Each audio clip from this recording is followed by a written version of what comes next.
Hello everyone, welcome to Study Ayurveda. Let us have a look at the shoola. The term meaning of shoola in generally it refers to any type of pain that it may be either shira shoola, karna shoola or netra shoola etc. Shoola can be upadrava or rupa of a disease. Usually shoola is because of the paratantra vyadhi rather than of this swatantra. Let us come to the nirukti of shoola. Shulani lokaniti shulaha. So shula is nothing but the pain.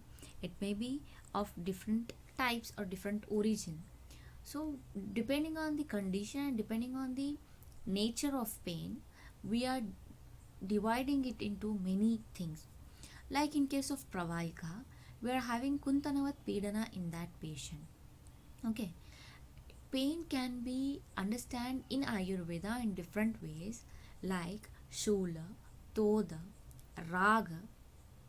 Okay, shula, toda, raga, kuntanavat pidana, arivat prana shrunoti iti arsha.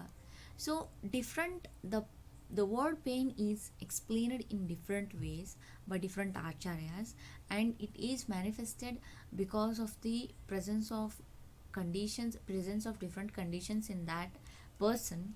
So it will have the different presentations of pain in different diseases. Let us have a look at the types of shula. Those are vata, pitta and kapha. So it has different things and different manifestations. Let us have a look at those one by one. First is the aharaja nidana in case of vataja shula. It has vishamashana, sitambupana, kalaya, mudga, adaka, shushkana sevana and ateshana. So these are all the irregular food habits. By the intake of these things makes the agni into vishama, and it does the production of the severe abdominal pain. Okay, this aharaja nidana is mainly concentrated on the food habits which are responsible for the production of vataja shula.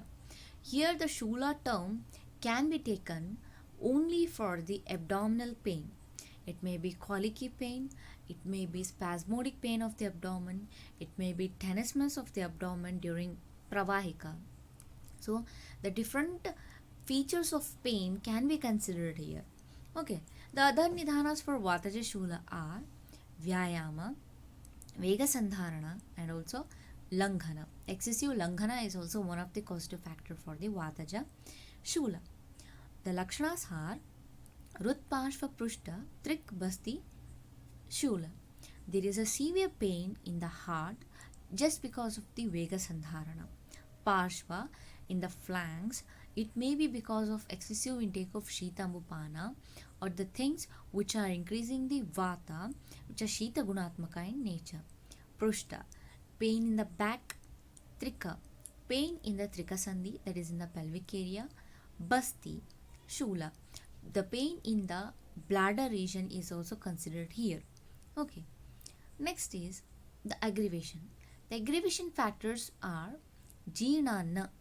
After the complete digestion of the food which is taken by the patient, the pain aggravates. Ghana, Shita, Sandhya.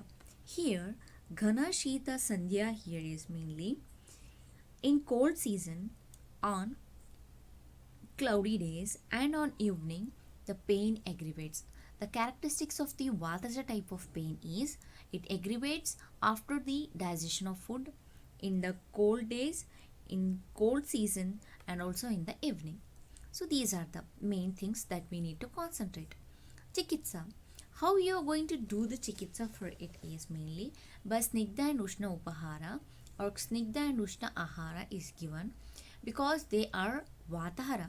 Snehana and Svedana is done. The Taila which is Vatahara is used here, and Svedana is always Vatahara. So that should be done. Next we are having the Pittaja type of Shula. So what are the Aharaja Nidhana for the Pittaja type of Shula? Kshara, Tikshnoshna Aharas, Vidahyanna, Nishpava, Pinyaka, Kulatya, Katu, Amla Rasatmaka Aharas. And the other nidhanas are Atapa Sevana and Krodha. Excessive exposure to the sunlight, krodha, excessive, getting excessive anger is also one of the thing. The lakshanas are trishna, excessive thirst, brahma, there will be giddiness, daha in nabhi, there will be burning sensation around the umbilical area, some swedha, there will be excessive sweating in that person. The person, mucha here is the person may undergo to the state of unconsciousness. Osha, osha here it is a pitta type of pain. It produces severe discomfort because of the burning sensation. Okay, next aggravations are mainly madhyadiva, madhyamaratri, jeernavastha of ahara, varshakala. Here madhyadiva is midday of the midday, or we can say afternoon, is considered as aggravation factor. Madhyamaratri in the midnight. Jeernavastha, during the time of digestion of the food, the person feels the pain. Varshakala, it is mainly during the rainy season, the pain aggravates very severely. The chikitsa for this is shitopachara. The dravyas or the drugs which are responsible for the pitta haranartha and which does the shitala to the body is considered here. Kaphaja shoola. In kaphaja shoola, the aharaja nidana is anupa varija mamsa, guru and shira. So it is mainly the drugs which are increasing the kapha. Anupa varija mamsa here is the animals or the birds which are dwelling in the water, and which are residing in the anupadesha are considered here. And guru kshira, guru here is the food which is having the heaviness in their quantity. Okay, and kshira and other types of food preparations which are made from milk and milk products are considered here. The other nidhana is mainly kapha prakopaka viharas like divaswapna, and also the person is doing the abhishandyahara intake, or after intake of abhishandyahara the person undergoes into the divaswapna, asya sukha, swapna sukha, etc. The lakshanas are mainly vrullasa, excessive salivation, kasa, there will be severe coughing, sadhana areas body ache is present, aruchi, anorexia, praseka, rullasa and praseka. Praseka here is there is excessive salivation. Rullasa here is the nauseation. Okay, amashaya sthimita. This pain is only resided to the amashaya. Shiro gaurava. There will be severe heaviness of the head. Okay, the aggravations are mainly suryodaya. So the aggravation factor here, suryodaya. Suryodaya during the time of sunrise, it is considered as a suryodaya. Bhuktante. Bhuktante, you have to consider here that the person is taking the food. Before the completion of the food which is taken by the person feels the pain. Shiraha, Shishira and Vasanta Rutu. It is mainly during the Shita Kala, that is mainly Shishira, and Vasanta Rutu, it is the starting for the summer season. So in these cases, there is a main aggravation of symptoms of kaphaja shula. The chikitsa is ushna upachara. Opposite to that of kapha is ushna. So the ushna upachara, by the giving the drugs and also by giving the medicines and the treatments which are ushna upachara karta, they are given. Amaja shula lakshana or amashula lakshana are because there is a presence of ama inside the body. It may be in the koshta, it may be in the shakha, it may be in the rudhaya, it may be in the siras. The ama, wherever it may be present, the presenting symptoms of amaja shula are mainly atopa. There will be gurgling like sound in the intestine is present. Rullasa, there will be operation in the chest, or operation in the chest is mainly because we can say that the person has the nauseating sensation. Okay, there will be feeling of heaviness in the chest. Okay, vome, there is a vomiting. Guru, there will be heaviness in the body, all over the body. Sthaimithya, sthaimithya here is loss of movements of the body. The person is lethargic and the person has lassitude. Anaha, distension of abdomen.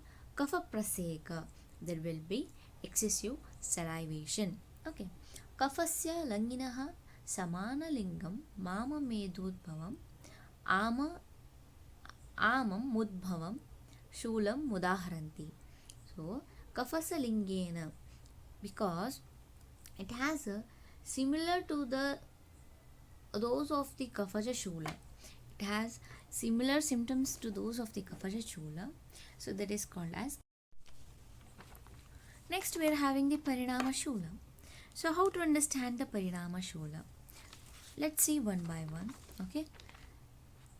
स्वैर्निधानैः प्रकुपितो वायुः सन्निहितस्तदा कफपित्ते समावृत्य शूलकारी भवेत् बलिः भुक्ते जीर्यति यत् शूलं तदेव परिणामजं तस्य लक्षणमप्येतत् समासेनाभिधीयते. Here, because of the intake of the swanidhanai prakupito vayuhu sannihitestada, because of the increase of vayu, first the vata increases because of its swanidhana. Swanidhana, here you have to consider the things which are either increasing vata, pitta or kapha, or increasing vata, pitta and kapha together does the prakop of vayu. Okay, kapha does the prakop of vayu, which dislodges the kapha from its site and it gets interacts strongly with the pitta. Okay, then kapha pitte samavrutya shulakari bhavet balihi, it mixes with the kapha and pitta and produces the shulakari bhavet balihi, means it produces severe pain. It is mainly produced due to kapha and pitta avrita vata.